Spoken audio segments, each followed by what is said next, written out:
നമ്മുടെ ഇന്നത്തെ topic forceps and vacuum ഡെലിവറിയെ കുറിച്ചിട്ടാണ്. ഇതിനെക്കുറിച്ച് ഡീറ്റെയിൽ ആയിട്ട് സംസാരിക്കാനായിട്ട് SUT പട്ടം ഹോസ്പിറ്റലിലെ സീനിയർ ഗൈനക്കോളജിസ്റ്റ് ഡോക്ടർ ലക്ഷ്മി അമ്മ മാമാണ് നമ്മളോടൊപ്പം ഉള്ളത്. Welcome madam. മാം, പലർക്കും അറിയില്ല ഈ ഫോർസെപ്സ് എന്താണ്, അതല്ലെങ്കിൽ വാക്യൂം ഡെലിവറി എന്താണ്. അപ്പോൾ അവർക്കൊരു പേടിയാണ്, ഇത് ഇൻസ്ട്രുമെൻറ്റ് യൂസ് ചെയ്ത് ഉള്ള ഡെലിവറി ആകുമ്പോൾ എന്തെങ്കിലും ബുദ്ധിമുട്ടുകളുണ്ടോ എന്നത്. അപ്പോൾ ഫസ്റ്റ് നമുക്ക് ഫോർസെപ്സ് ഡെലിവറി എന്താണെന്നുള്ളതൊന്ന് പറയാമോ? ഈ രണ്ടും ഇൻസ്ട്രുമെൻ്റൽ ഡെലിവറിയുടെ വിഭാഗത്തിൽ വരുന്നതാണ്. അതൊരു നോർമൽ ഡെലിവറി ആണോ എന്ന് ചോദിച്ചാൽ അല്ല. കാരണം നമ്മൾ നോർമൽ ഡെലിവറി എന്ന് നമ്മൾ ഉദ്ദേശിക്കുന്നത് അമ്മ തനിയെ ഒരു കുഞ്ഞിനെ പ്രകൃതിദത്തമായ പാതയിലൂടെ സ്വന്തം എഫേർട്ട് കൊണ്ട് പ്രസവിക്കുന്നു എന്നുള്ളതാണ്. നമ്മളൊന്ന് സഹായിച്ചു കൊടുക്കുമെന്നുള്ളതേ ഉള്ളൂ. പക്ഷേ ഇതങ്ങനല്ല. കുഞ്ഞിൻ്റെ പുറത്തേക്കുള്ള വഴി സുഗമമാക്കാൻ വേണ്ടി നമ്മൾ ഒരു ഇൻസ്ട്രുമെൻ്റ് ഉപയോഗിക്കുന്നു. അത് ഫോർസെപ്സ് എന്ന് പറയുന്ന ഒരു ഇൻസ്ട്രുമെൻ്റ് ഉണ്ട്, വാക്യൂം എന്ന് പറയുന്ന ഒരു ഇൻസ്ട്രുമെൻ്റ് ഉണ്ട്. അതിൽ ഫോർസെപ്സ് ഉപയോഗിക്കുകയാണെങ്കിൽ അത് ഫോർസെപ്സ് ഡെലിവറി, വാക്യൂം ഉപയോഗിക്കുകയാണെങ്കിൽ അത് വാക്യൂം ഡെലിവറി. അപ്പോൾ ഈ ഫോർസെപ്സ് എന്ന് പറയുമ്പോൾ നമുക്ക് മനസ്സിൽ എന്തൊക്കെയാണ് വരുന്നതെന്ന് എനിക്കറിയില്ല. പക്ഷേ അത് തവി പോലിരിക്കുന്ന രണ്ട് സാധനങ്ങളാണ്. നമ്മുടെ ചോറ് വിളമ്പുന്ന തവി പോലെ ഏകദേശം ആ ഷേപ്പിലിരിക്കും. അതിന് കുറച്ച് നല്ല മോഡിഫിക്കേഷൻസ് ഉണ്ട്. അപ്പോൾ 2 തവിയാണ് ഉപയോഗിക്കുന്നത്. അത് കുഞ്ഞിൻ്റെ തലയുടെ സൈഡിൽ, അതായത് നമുക്കറിയാം കുഞ്ഞിന് ഇഞ്ചുറി ഉണ്ടാവുന്നത് ഈ മുഖത്തെവിടെയെങ്കിലും അല്ലെങ്കിൽ കഴുത്തിലൊക്കെ. ഇവിടെ നമ്മൾ ഇടുകയാണെങ്കിൽ, അതായത് ഈ ചെവിയുടെ സൈഡിൽ കൂടി ഇങ്ങനെ ഇടുകയാണെന്നുണ്ടെങ്കിൽ ആ തലയുടെ എല്ലിന് പുറത്തിരിക്കും അത്. അപ്പോൾ കറക്റ്റായിട്ട് കുഞ്ഞു വരുമ്പോൾ നമ്മൾ ഒരു സൈഡിൽ കൂടെ ഒരു ബ്ലേഡ് ഇടും, അടുത്ത സൈഡിൽ കൂടെ അടുത്ത ബ്ലേഡ് ഇടും, രണ്ടും കൂടെ കൂട്ടിപ്പിടിച്ചിട്ട് കുഞ്ഞിനെ ഇനി വലിച്ചെടുക്കും. അതാണ് നമ്മൾ ചെയ്യുന്നത്. കേട്ട ആൾക്കാർക്ക് ഇച്ചിരി അയ്യോ ഇത് ഭീകരമാണല്ലോ എന്ന് തോന്നുമെങ്കിലും ഇത് വളരെയധികം നമ്മളെ സഹായിക്കുന്ന ഒരു ഇൻസ്ട്രുമെൻ്റാണ്. ഒന്ന്, നമുക്ക് തോന്നും ഈ 2 ഇൻസ്ട്രുമെൻ്റ് ഇടുമ്പോൾ കുഞ്ഞിന് എന്തെങ്കിലും പ്രശ്നം വരില്ലേ, കുഞ്ഞിൻ്റെ തല ചപ്പി പോയില്ലേ എന്നൊക്കെ തോന്നും. പക്ഷെ നമ്മൾ ഇങ്ങനെ ഇടുമ്പോൾ, തലയുടെ 2 സൈഡിൽ ഇടുമ്പോൾ ഈ ബോൺസ് ഒട്ടും നമ്മൾ കുഞ്ഞിൻ്റെ ആണെങ്കിലും നമ്മളുടെ ആണെങ്കിലും ബോൺ കംപ്രസ് ചെയ്യില്ല. കയ്യിൽ ഞെക്കി പിടിച്ചാൽ കൈ ഞെങ്ങും. പക്ഷെ ഇവിടെ നമുക്ക് ഞെക്കിയാൽ നമ്മുടെ തല കംപ്രസ്ഡ് ആകാത്ത പോലെ കുഞ്ഞിൻ്റെ തലയും അങ്ങനെ കംപ്രസ്ഡ് ആവില്ല. അപ്പോൾ എവിടെയാണോ കുഞ്ഞിന് കുഴപ്പം വരാത്ത സ്ഥലം, ആ സ്ഥലത്താണ് നമ്മൾ ഇടുന്നത്. ഈ സോഫ്റ്റ് ടിഷ്യൂലൊന്നും പ്രശ്നം വരില്ല.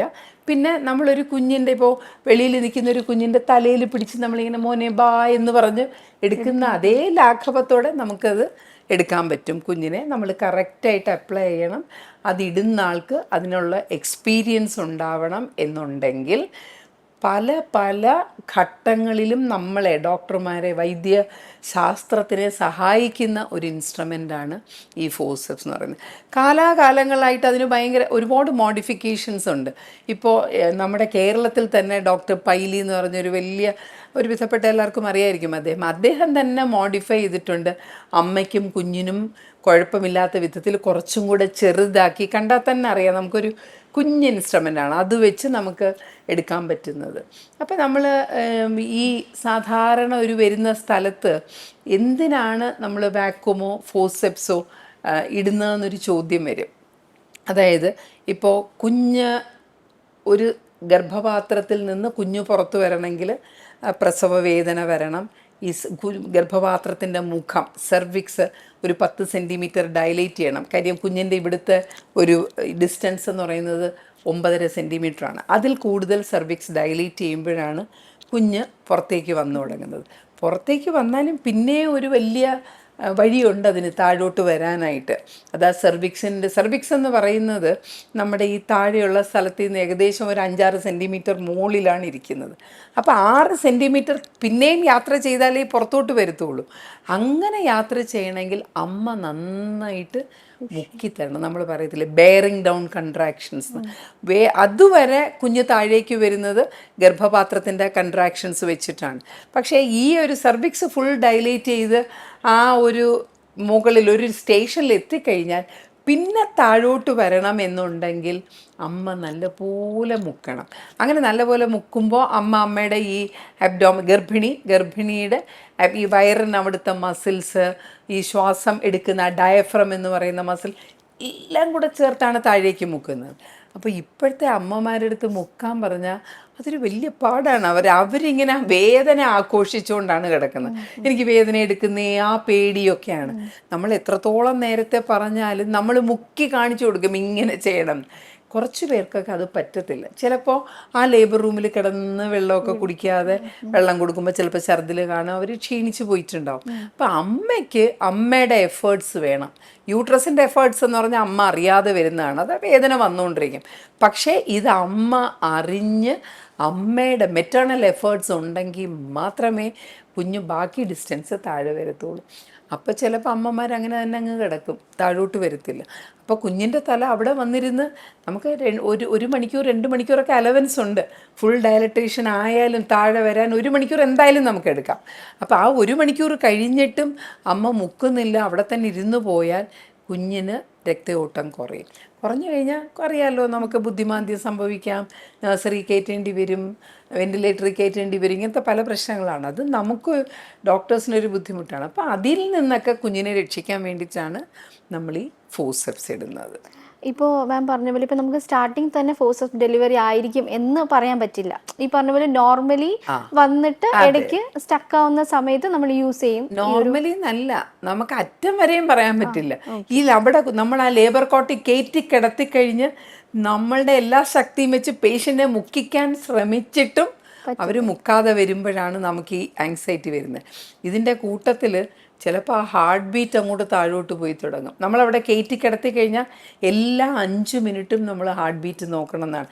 അതിന് മുമ്പൊക്കെ നമ്മൾ 15 മിനിറ്റിൽ നോക്കിയാൽ മതി. ഇപ്പോഴൊക്കെ എല്ലായിടത്തും കണ്ടിന്യൂസ് റെക്കോർഡിംഗ് ഉണ്ട്. പക്ഷേ നമ്മൾ ഈ ലേബർ കോട്ടിലോട്ട് കയറ്റി കഴിഞ്ഞാൽ ആ സാധനം എടുത്തോണ്ടും കൊണ്ട് വരാൻ പറ്റില്ല റെക്കോർഡ് ചെയ്യുന്നത്. അപ്പോൾ നമ്മൾ ഡോപ്ലർ വെച്ച് അല്ലെങ്കിൽ സ്റ്റെതസ്കോപ്പ് വെച്ച് നോക്കിക്കൊണ്ടിരിക്കും.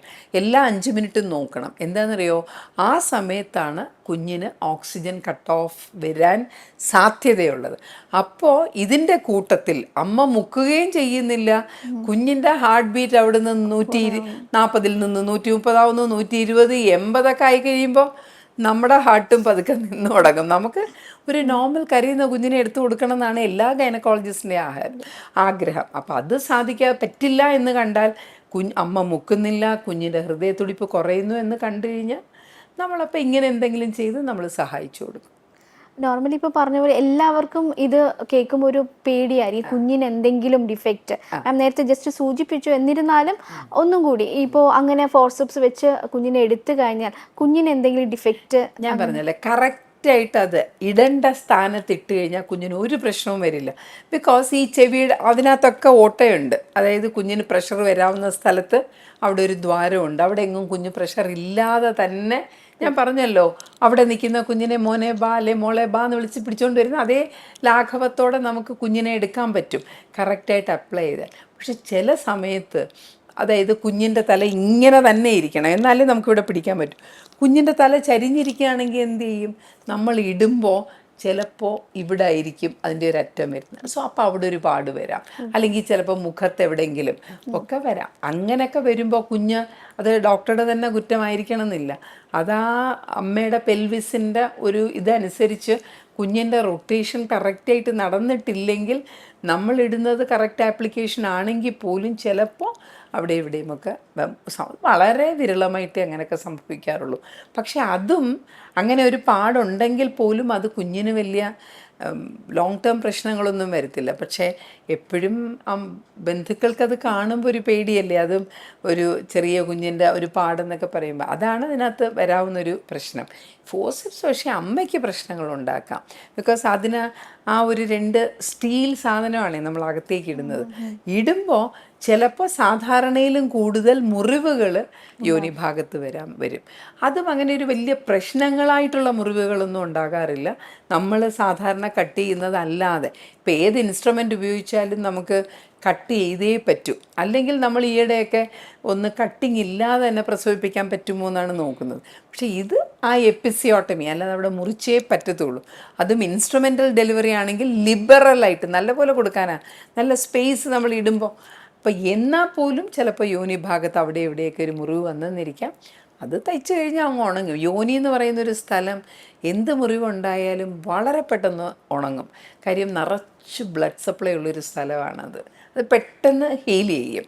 അതുകൊണ്ട് അങ്ങനെ ഒരു ട്രോമ വന്നാലും അത് പ്രോപ്പറായിട്ട് നമ്മൾ കൈകാര്യം ചെയ്താൽ പ്രശ്നമൊന്നും വരില്ല.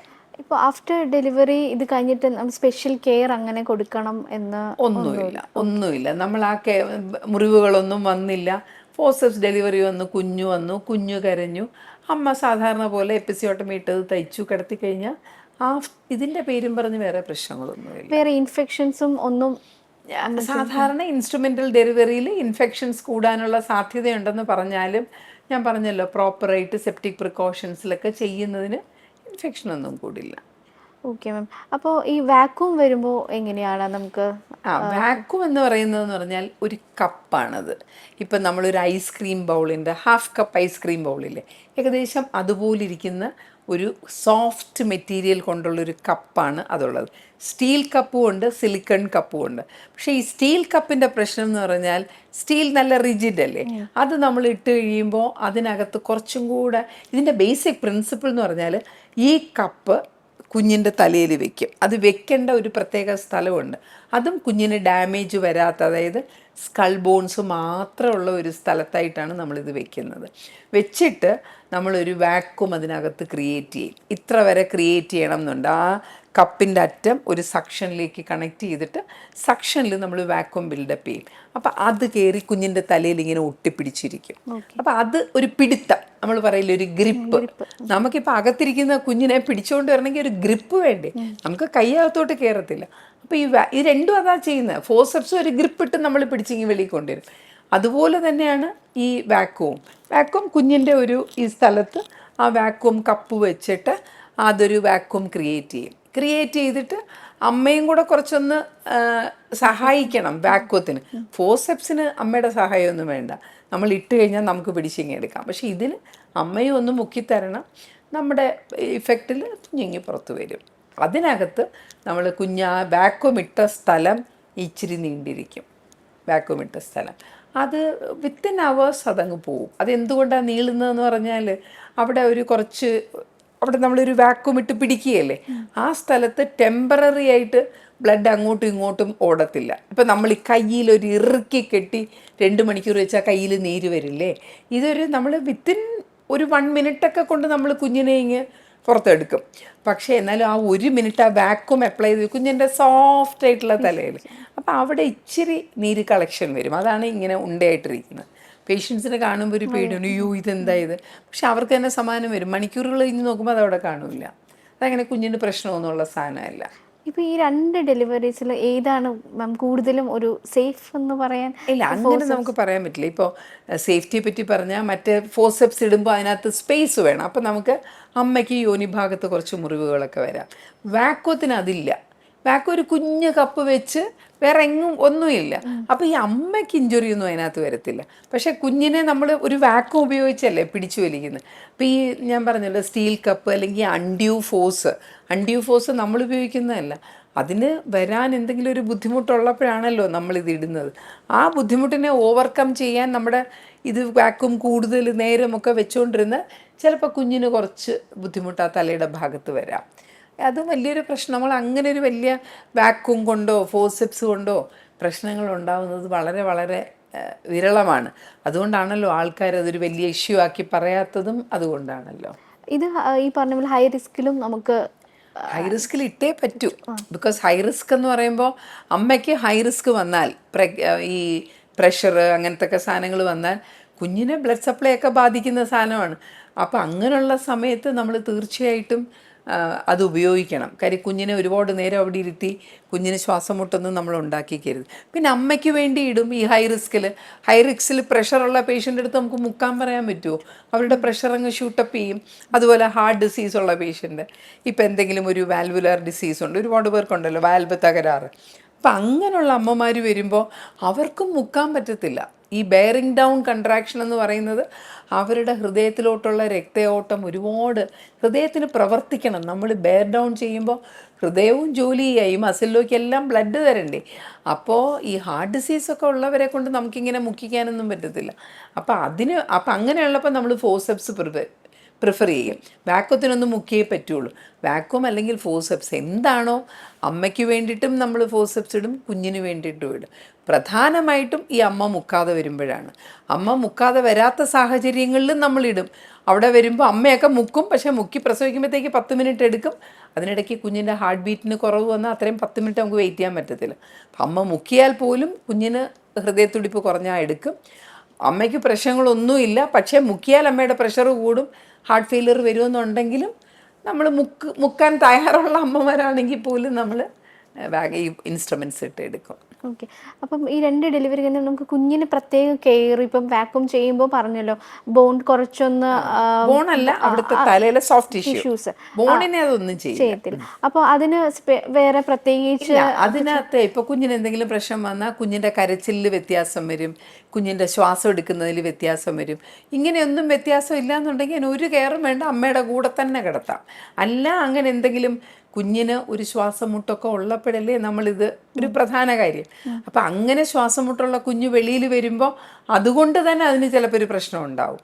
ആ പ്രശ്നത്തിന് വേണ്ടിയിട്ട് നമ്മൾ കുഞ്ഞിനെ ഒന്ന് നഴ്സറിയിലൊക്കെ വയ്ക്കും. ബട്ട് യൂഷ്വലി ഒരു ദിവസമൊക്കെ കഴിയുമ്പോഴത്തേക്ക് കുഞ്ഞ് സെറ്റിൽഡ് ആവും, നമ്മൾ അമ്മയുടെ കയ്യിൽ കൊടുക്കും.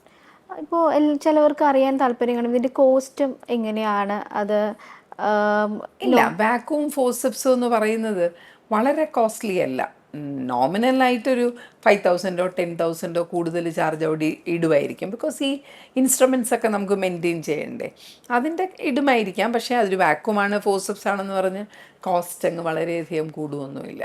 പിന്നെ ഇതിൻ്റെയൊക്കെ ഒരു പ്രധാന കാര്യം ഞാൻ പറഞ്ഞില്ലേ, ഇന്നത്തെ സ്ത്രീകൾക്കൊക്കെ ഒരു പ്രശ്നമുള്ളതെന്ന് വെച്ചാൽ അവർ ഇപ്പോൾ പണ്ടത്തെ ആളുകളൊക്കെ ആണെങ്കിൽ നല്ല പെണ്ണുങ്ങളൊക്കെ നല്ലപോലെ ജോലി ചെയ്ത് വരുന്നവരാണ്. ഇപ്പോൾ പ്രഗ്നൻസി എന്ന് പറയുമ്പോൾ തന്നെ ഭയമാണ്, വീട്ടിലുള്ളവർക്കും ഭയമാണ്. ഒന്ന് നമ്മളുടെ അടുത്ത് ചോദിക്കുന്നത് സ്റ്റെപ്പ് കയറി മോളിൽ പോകാവോ എന്നാണ്. അപ്പോൾ പ്രഗ്നൻസി നല്ലപോലെ നമ്മൾ നടക്കണം, നമ്മൾ എക്സസൈസ് ചെയ്യണം. ഈ പെൽവിസിനെ റിലാക്സ് ചെയ്യിക്കുന്ന സ്പെഷ്യൽ എക്സസൈസ് നമ്മൾ ചെയ്യണം. പിന്നെ അതിനേക്കാളും കൂടുതൽ ഈ പ്രസവം വരുന്ന യോനിഭാഗം നമ്മൾ അവസാനത്തെ 4 ആഴ്ചകളിൽ നല്ലതായിട്ട് എണ്ണയിട്ട് തനിയെ മസാജ് ചെയ്യണം. അവനവന് പറ്റത്തില്ല, ഹസ്ബൻഡിനെ കൊണ്ട് നമുക്ക് മസാജ് ചെയ്യിക്കാം. അപ്പോൾ അത് സോഫ്റ്റ് ആവും. നമ്മളൊക്കെ അത് പറഞ്ഞു കൊടുക്കാറുണ്ട്, ചെയ്യിക്കാറുണ്ട്. നമ്മൾ കാണുന്ന വ്യത്യാസം, നമ്മൾ ഈ പറയുന്ന പോലെ നടക്കുകയും എക്സസൈസ് ചെയ്യുകയും പെരിനിയൽ മസാജൊക്കെ ചെയ്യുന്നവർ ദേ പോയി പ്രസവിച്ചിട്ട് പോവും. ഇത് പ്രഗ്നൻസി ആഘോഷിക്കുമ്പോഴാണ് ഇതൊക്കെ ഒരു വലിയ വിഷയമായിട്ട് വരുന്നത്. വണ്ണവും ഒരു കാര്യമാണ്. വണ്ണം വരുമ്പോൾ താഴെയൊക്കെ നല്ല വണ്ണമാകുമ്പോൾ നമുക്കത് പെട്ടെന്ന് ഡൈലേറ്റ് ചെയ്യത്തില്ല, അതൊരു പ്രശ്നമാണ്. അപ്പോൾ വളരെ വിശദമായിട്ടാണ് ഫോഴ്സസ് ഡെലിവറി എന്താണ്, വാക്യൂം ഡെലിവറി എന്താണ് എന്നത് നമ്മളിപ്പോൾ കേട്ടത്. ഇതിനെക്കുറിച്ച് അറിയാത്ത ആൾക്കാരും ഉണ്ടാവും. അപ്പോൾ വളരെ ഡീറ്റെയിൽ ആയിട്ട് നമുക്ക് ഡോക്ടർ ലക്ഷ്മി അമർ മാം പറഞ്ഞു തന്നിട്ടുണ്ട്. എല്ലാവർക്കും മനസ്സിലായി കാണുമെന്ന് തോന്നുന്നു. Thank you.